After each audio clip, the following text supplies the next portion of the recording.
Hello. So this video is a performance review of William Shakespeare's The Merry Wives of Windsor, performed at Shakespeare's Globe and directed by Sean Holmes. So this is actually the second Sean Holmes directed Shakespeare play that I've seen at the Globe within a week, because I saw his Romeo and Juliet last Sunday from the time that the Sunday before last from the time that I'm filming this, and I saw Merry Wives this past Saturday. So, of the two, this one, in my view, is the far superior production. I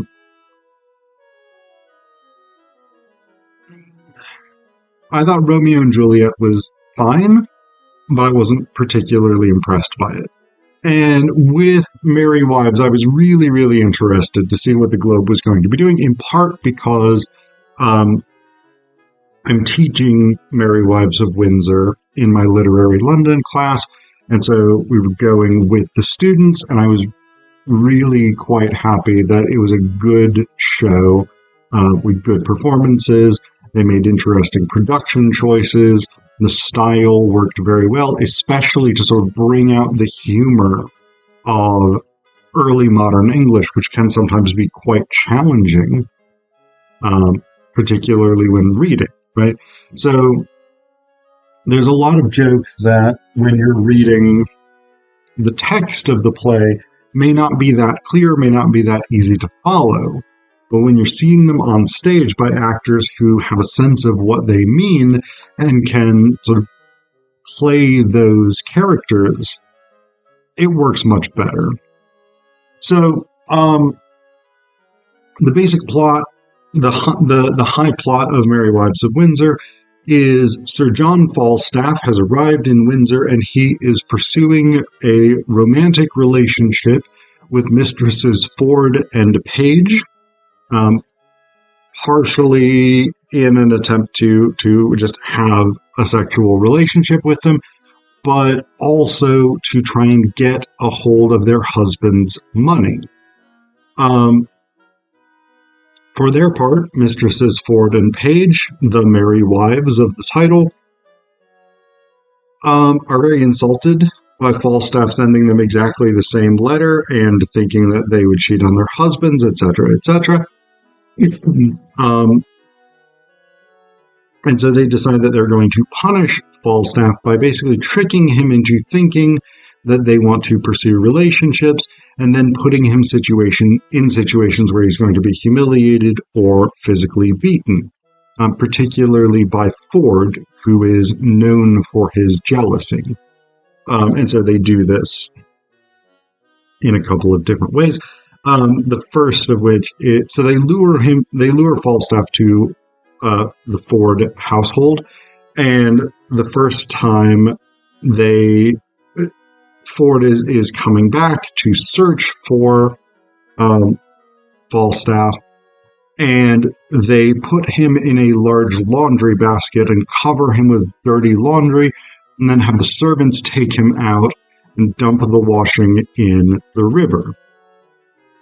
The second time, they attempt to sneak Falstaff out by dressing him up as the old woman of Brentford, or the fat woman of Brentford, or the witch of Brentford. They use the terms interchangeably, whom Ford absolutely detests and believes is a witch, and so Ford beats Falstaff in the guise of this old woman.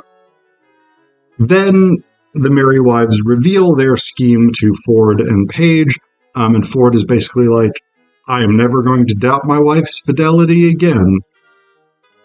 Meanwhile, what he had been doing, his scheme, and then there's one final scheme that involves everybody versus Falstaff. What Ford had been doing was he pretended to be a guy named Brooke, and he went to test his wife's fidelity by going to Falstaff and giving him a bunch of money and basically being like, hey, my name's Brooke. I really want to have sex with Ford's wife. If you seduce her, then I can be like, hey, you've already broken your marriage vows, so you should have sex with me. And Falstaff is like, well, you're giving me a lot of money. So you're giving me a lot of money, and this was a thing I already planned to do anyway, so sure. So Ford basically tried to engineer the thing that he didn't want to happen, which is, of course, fun and striking. There's also a low plot where you have a bunch of characters. Abraham Slender, who is wealthy but quite foolish and generally strange. The French Dr. Caius, who is very choleric and prone to anger. And then Fenton, who is a young, sexy nobleman who has largely spent his fortune, and he was a companion of Prince Hal and Poins apparently, although I don't think he really comes up, in Henry IV, Part 1, when Prince Hal is living this sort of dissolute, riotous life, etc., etc. And all three of those are pursuing a marriage with Anne Page. Slender has the support of Anne Page's father. Dr. Caius has the support of Anne Page's mother, and Fenton has the support of Anne herself. And so that's the sort of the low plot, the central low plot. There's also a weird bit with Germans stealing horses from Host of the Garter and stuff like that. So the conclusion, in which everybody sort of comes together to punish Falstaff, and I would say punish in air quotes. We could talk about that if we wanted to. But everybody comes together to punish Falstaff by having the merry wives send him a final message saying, hey, we're really sorry that you have been dumped in the river and then beaten. Come meet us in the woods in the middle of the night, dress up like this local ghost legend of Herne the Hunter, and we'll have a threesome, or whatever it is. Falstaff does this, and then everybody else in the town is basically dressed up as fairies, and they sort of rush out and they circle around him singing songs and pinching him and poking him with lit candles and shit.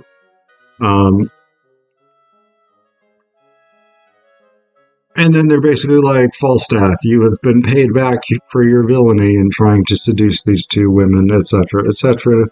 Now let's all go have a jolly fucking time at Windsor.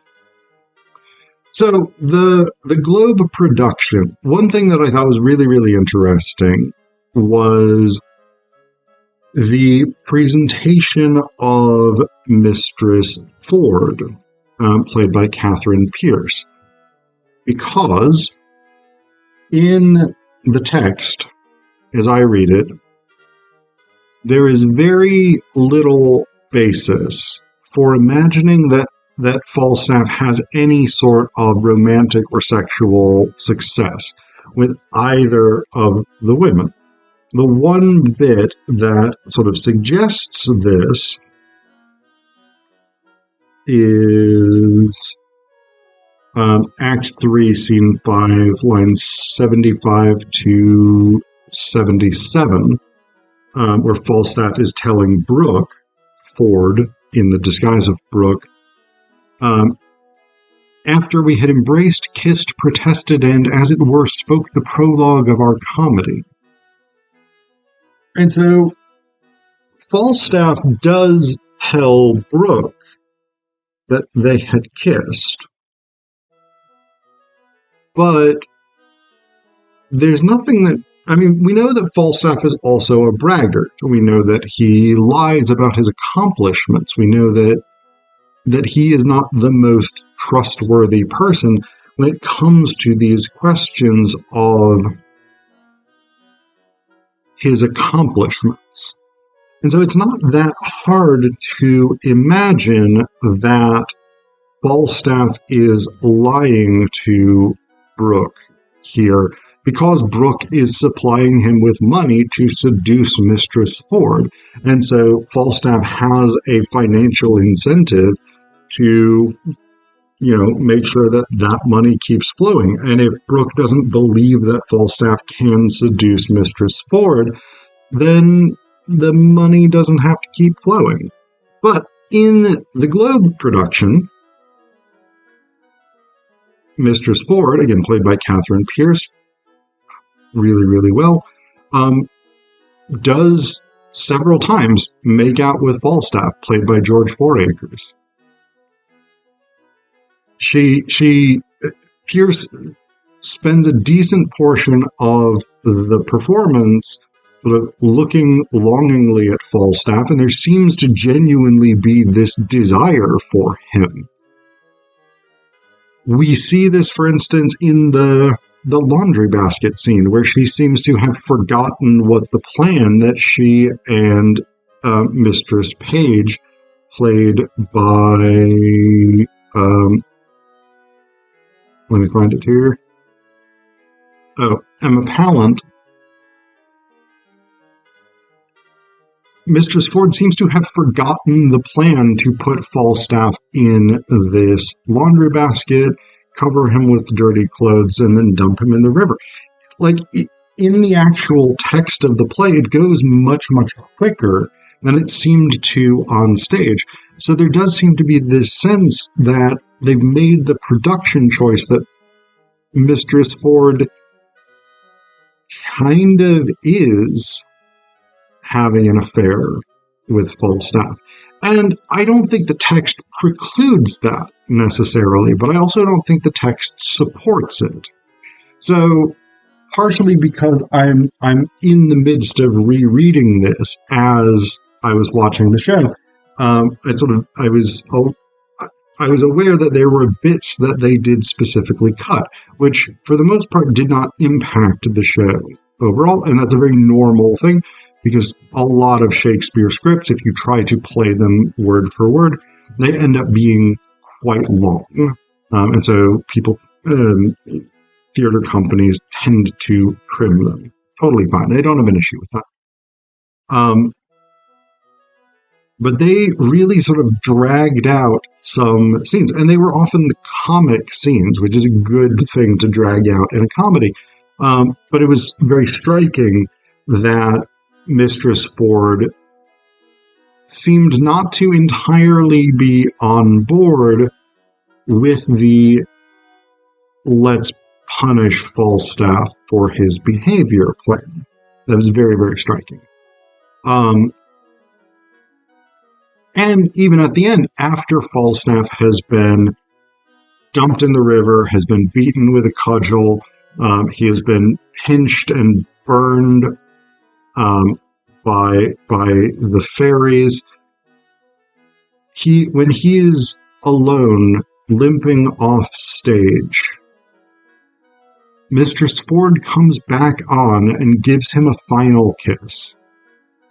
So it's a very, very interesting performance choice. I actually kind of liked it because it definitely challenged my understanding of these characters. But the other thing that's interesting about it is it complicates the position of Ford in the play, right? Because Ford, in this case, played by Julian Coy, whose first name I might be mispronouncing. If I am, I apologize. He was very, very funny. He sort of vacillates between this sort of rage and confusion and shame, which is, I mean, he did really, really well. Coy brought that to life very effectively. But like, if Mistress Ford is having an affair with Falstaff, then he's not wrong anymore, right? And that's one of the things, right? Is I said this in my video about The Merry Wives of Windsor originally, my video about the play itself. It seems to me that the thesis of the play is a line from Mistress Page that wives may be merry and yet honest too. In this case, Mistress Page isn't honest. Mistress Ford isn't honest, right? If we take honest to mean chaste and marital fidelity, right? Which in context is what it means. So they sort of abandon that, right? Which of course I think is much more sort of interesting from a contemporary ethical space in which we embrace gray areas and are less keen on what sometimes happens in comedies where you have sort of heroes and villains, right? That complexity of she is not, in fact, chaste, but fools her husband into believing that she is. It's an interesting alternative to the way that I have read the play, which is that she is, in fact, chaste. Both Mistresses Ford and Page are equally involved in trying to punish Falstaff for his behavior, etc., etc.